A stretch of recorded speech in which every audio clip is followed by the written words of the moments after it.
atirador invadiu uma escola na Flórida e matou quase 20 pessoas. Caio, vamos lá, conta pra gente o que aconteceu de fato, o que se sabe a respeito dessa chacina aí em Parkland, que fica ali a 70 quilômetros de Miami, né? 70 quilômetros de Miami. Parkland é a mesma distância de Miami como São Paulo para Santos. Sim. Vou colocar aí, ambas no estado da Flórida.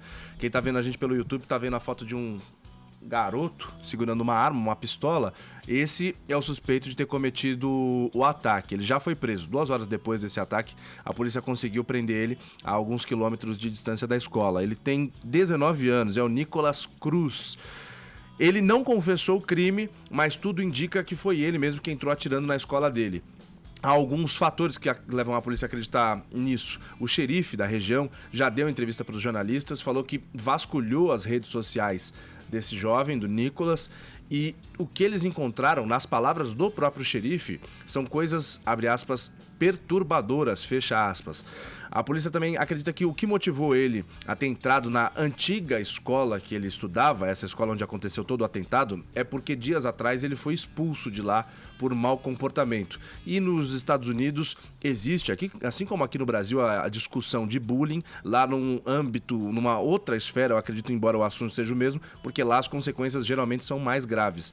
Então, ele foi expulso, ficou revoltado com isso, teria ficado revoltado com isso, só o desenrolar das investigações aqui vão poder precisar se foi isso, mas o fato é que ele entrou nessa escola ontem, 3 horas da tarde lá em Miami, lá na Flórida, mais ou menos 6 horas da noite aqui no Brasil. Para dispersar a atenção de todo mundo, para deixar todo mundo confuso, segundo os jovens que estavam lá na escola, ele entrou, soou o alarme de incêndio para deixar todo mundo confuso. É uma escola de ensino médio. A garotada que estava lá... Ainda mais lá eles têm esses treinos, né, para caso de emergência, exatamente, a evacuação da área, né? Exatamente. Só é um treinamento frequente esse, né? Sim, só que quando isso acontece, os professores já têm um treinamento, como você falou, é um treinamento, sim. Os alunos também já sabem mais ou menos lidar com a situação, só que ontem foi num horário que não era normal, sem aviso prévio nenhum, então a molecada ficou meio que... achando que era mesmo, né? Exatamente, falou, o que tá acontecendo, o que tá acontecendo? Aí todo mundo ficou parado, viu que alguma coisa não estava certa, alguns relatos de testemunhas dos garotos, lá dos estudantes, falaram que eles começaram a escutar primeiro um barulho como se fosse alguém deixando alguma coisa muito pesada cair no chão. E aí, depois de alguns segundos, olha o barulho que eles começaram a escutar. Presta atenção.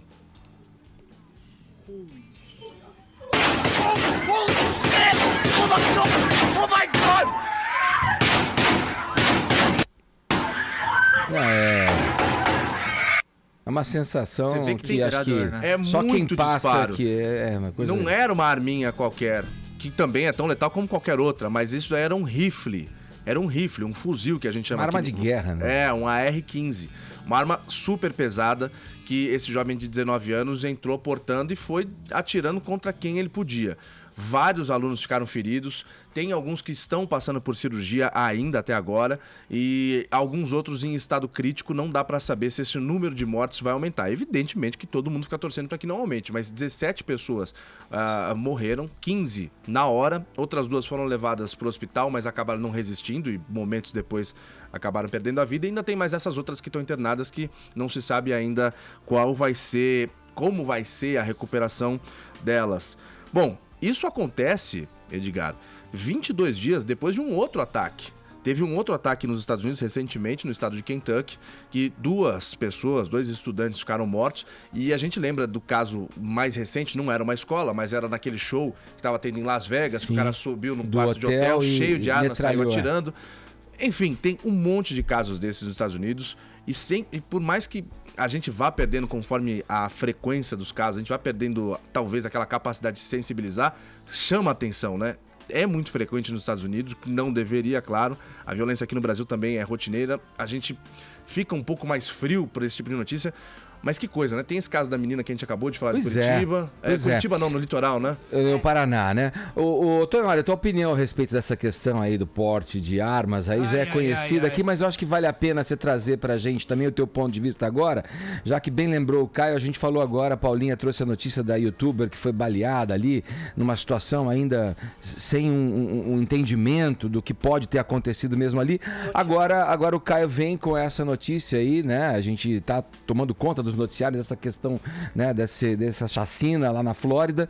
São dois países distintos, mas têm em comum aí a arma de fogo. O que você pode dizer pra gente a esse respeito? Bom, primeiro, uma experiência pessoal. Eu já tive arma de fogo na década de 80. Eu já tive numa situação em que eu tive que sacar essa arma de fogo. E quando você saca uma arma de fogo, o que te resta? Atirar. Porque se você sacar uma arma de fogo para um grupo que te cerca e não atira, eles pegam a arma e te matam. Claro que aquele dia eu tive que atirar pro alto e depois entreguei a arma para a polícia. Bom, experiência pessoal. Segundo ponto.